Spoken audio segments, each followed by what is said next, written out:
Queridos amigos, reciban un cordial saludo de Saulo Medina Ferrer, psicólogo Provida.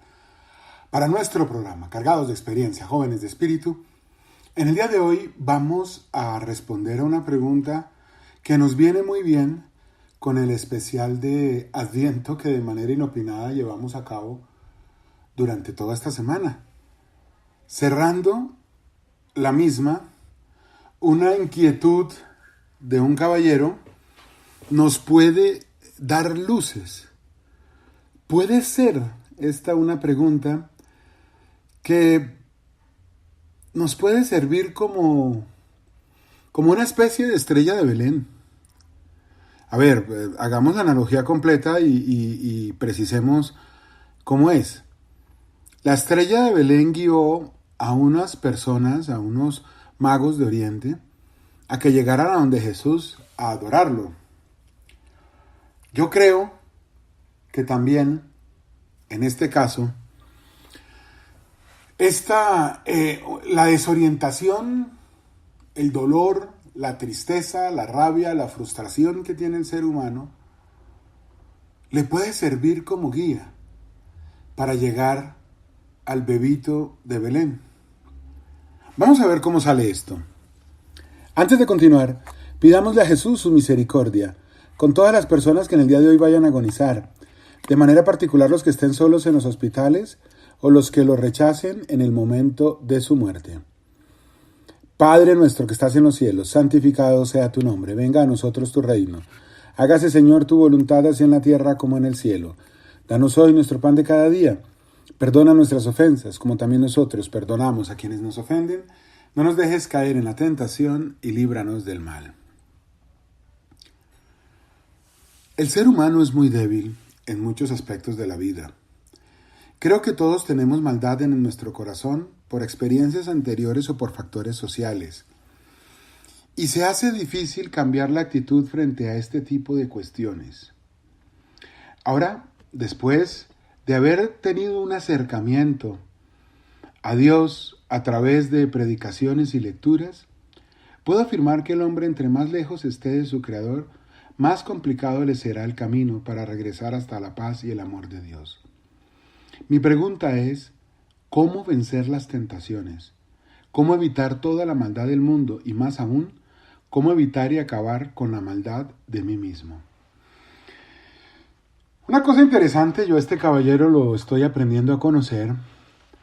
Una cosa interesante que tiene la pregunta de este caballero andante, porque quienes nos dedicamos a la psicología, es decir, a querer ayudar a los demás, tenemos algo de Quijotes, y así se le decía al Quijote de la Mancha, caballero andante, según entiendo yo.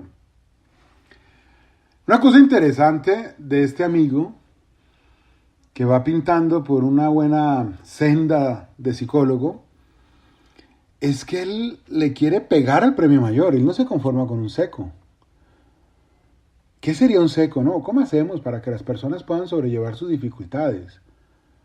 Ese es un premio, pero ese es un premio menor dentro de toda la estructura humana. Eso es algo francamente menor dentro de todas las dificultades y complejidades de la naturaleza humana. ¿Cómo hacemos para tomar decisiones que nos sirvan para el futuro? Eso es una parte también. Acá el Quijote, del que estoy hablando, como digo, el que quiera ser buen psicólogo le toca ser Quijote. El que quiera ayudar a los demás le toca ser Quijote y le toca soñar con que va a lograr algo. Porque si no, pues nos consume el pesimismo, la nostalgia y ahí no hacemos nada. Este hombre habla de vencer las tentaciones, de evitar la maldad en el mundo y de acabar con la maldad en sí mismo. Eso es el premio mayor. Vamos por partes. El ser humano es muy débil en muchos aspectos de la vida. Yo creo que deberíamos hacer conciencia de ello. A mí me parece que que ese es un paso necesario y muy importante. A ver, si usted sale a caminar, yo no sé, 10 kilómetros. 10 kilómetros es una cantidad importante de distancia, la cual no es, pues no es una maratón, pero no es algo que uno recorra todos los días. Usted se pone unos zapatos cómodos, bien hechos, que le manejen bien la planta de los pies y usted recorre los 10 kilómetros. Pero imaginemos que tuviera que recorrer 10 kilómetros sin zapatos y que fuera un camino escarpado fuera de eso. A veces con piedras, a veces pavimentado, a veces pasto, que uno no sabe en qué momento puede haber ahí alguna piedra que lo maltrate. No va a poder. Si nosotros hacemos conciencia de que nuestra naturaleza está atravesada por el pecado y que por lo tanto no nos es posible lograr, o que tenemos debilidades, más bien, digámoslo así. Si nosotros hacemos conciencia de eso, pues hombre, vamos a buscar unos zapatos. Si tú estás descalzo y alguien te dice, vamos a caminar 10 kilómetros, espérate un momento, ya vengo, vas a tu cuarto y te pones los zapatos. ¿Cuál es la armadura que debemos tener para enfrentar la vida? La gracia de Dios. Hay una carta, creo que es a los Gálatas, en donde Pablo dice que esta no es una lucha entre personas, entre criaturas, sino entre las potestades del bien y del mal. Y él dice, revístanse. Y ese revestimiento no es otra cosa que la gracia de Dios, el poder de Dios. Entonces, ese hacer conciencia de la debilidad nos lleva a buscar lo que necesitamos para protegernos. ¿Cuál es el punto? Que uno a veces en momentos de tentación lo que siente pues es que yo puedo, porque el demonio lo alienta a uno a eso. Y porque también como espejo de lo que es la verdad o como reflejo de la verdad, pues el ser humano es grande para muchas cosas, porque así nos hizo Dios. Nos compartió dos de sus facultades, la inteligencia y la voluntad. Entonces pues somos grandes. Cuando uno ve que ya hay robots que hacen unos movimientos absolutamente finos, que parecen casi como pinceladas de un pintor, o trazos o movimientos de un cirujano, que está en el cerebro ahí en milímetros, moviéndose en un par de milímetros para no dejar a la persona ciega o sin habla o qué sé yo. Y hay máquinas que hacen cosas parecidas, pues uno dice, sí, el ser humano es grande. Creo que todos tenemos maldad en nuestro corazón. También es importante hacer conciencia de eso. Y por eso me devuelvo al programa de ayer en donde no entiendo las estrategias de evangelización que buscan no hablar del pecado. Eso es como una especie de ocultamiento, ¿no? Hombre, es una realidad que el mal existe, es una realidad que existe el pecado. Es una realidad que uno a veces es cínico, calculador, y uno ve cómo puede hacer la cosa para lograr. Hombre, ¿cuántos políticos de todas las ideologías saben que uno es el discurso antes de las elecciones y otras son las decisiones después de las elecciones?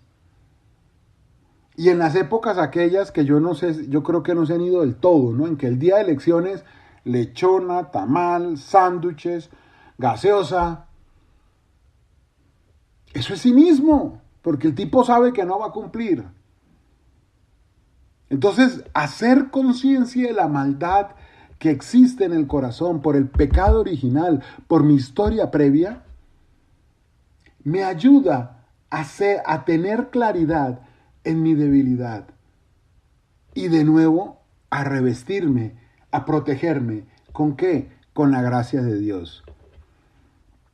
Acá se le sale a mi amigo el Quijote, se le sale un análisis muy fino y absolutamente real. Esa maldad está en experiencias anteriores o en factores sociales. Un ejemplo de un factor social. Ayer veía yo en una universidad los grados de pregrado, o sea, terminar la formación universitaria de arquitecto, psicólogo, abogado, etc. no posgrados, especialización en algo o maestría no. Y yo veía a las familias muy orgullosas, y eso está bien. El punto es que sé de buena fuente que la matrícula barata en esa universidad es de 10 millones de pesos. 10 millones es un pico menor, 10 millones. Entonces, usted mire los que se estaban graduando. No sé cuántos eran, pero era un número apreciable. Yo creo que 50 y por ahí pasó. Entonces, 50 semestres, multiplique por 10, porque cada carrera tiene 10 semestres, son 500 matrículas en un promedio de 10 millones. Eso da 50 millones, 500, 5 mil millones de pesos. Claro, inmediatamente los dueños de esa universidad podrían salir a decir, pero ¿cuánto nos costó educar a estos muchachos durante 5 años? Te garantizo que no te costó 4.990 millones de pesos. Te quedó una ganancia interesante, señor universidad. Les quedó una plata. Ese es el sistema, y es un sistema perverso que hace que la gente que no tiene dinero no pueda alcanzar. Entonces hay una serie de factores sociales, como dice acá mi amigo el Quijote, y de nuevo lo digo, la persona que quiere ayudar de verdad a los demás tiene que tener algo de Quijote. Entonces es verdad que hay factores sociales como el que acabo de mencionar. ¿Cuántos hogares en el país tienen 20 millones de pesos al año para educar a sus hijos en lo que quieran estudiar? Y esa universidad es buena, está entre yo creo que las 5 mejores del país, pero está lejos de ser Nacional o los Andes. Está lejitos de eso. Y mire ya cuánto cuesta. Pero quiero determinar un factor que es importante para lo que estamos hablando hoy. La raíz del mal no está en un desorden social. Porque si la raíz del mal estuviera en un desorden social, el socialismo sería la maravilla. O la democracia, porque hay que decirlo, el socialismo no es democracia. O la democracia. Cualquier sistema político a los que conocemos sería la maravilla, porque todos los sistemas políticos que dicen redistribución del ingreso, oportunidades en salud, vivienda, educación. Todo eso suena tan maravilloso. Pero es que el problema no está en una ecuación económica mal planteada o mal resuelta. El problema está en la maldad que está en el corazón humano. Y eso hay que tenerlo claro. El problema que yo tengo, que se expresa vía egoísmo, soberbia de tal o cual forma particular, no se va a solucionar porque yo crea que voy a ser bueno o porque yo haga un plan de autoayuda, porque ya sabemos que la autoayuda tiene que ver con Pelagio, el pelagianismo, ¿se acuerdan? Eso lo hemos conversado en otros programas. No, aquí hay que tener presente lo que dijo San Pablo, la raíz. El problema es un enfrentamiento entre las potestades del bien y del mal. ¿Sí? Por supuesto es difícil cambiar esa actitud. Porque claro, una persona que crece toda la vida pariendo para estudiar en un colegio, imagínense, a veces escucha uno en algunas emisoras, ¿no? La Secretaría Distrital de Bogotá, este programa, pues sabemos que no es de Bogotá, pero pues es la realidad que yo conozco. La Secretaría Distrital de Bogotá se permite anunciar que ya están abiertas las inscripciones para los cupos de los estudiantes en colegios distritales. Favor presentarse en tal fecha, haga tal cosa, haga tal otra. Todo suena tan bonito. La realidad de eso son madrugones. La realidad de eso es que usted lo intente y de pronto sencillamente no hubo cupo para su hijo. Y usted vive en la zona 4 de la ciudad y le salió cupo en la zona 18, aquí nomás, a hora y 45 en bus, sin trancón. Cuando hay trancón, se dispara a las 2 horas y pico. Entonces a su hijo le toca todos los días 3 horas largas, 4 horas, 2 de ida, 2 de venida. Y un ambiente tenaz.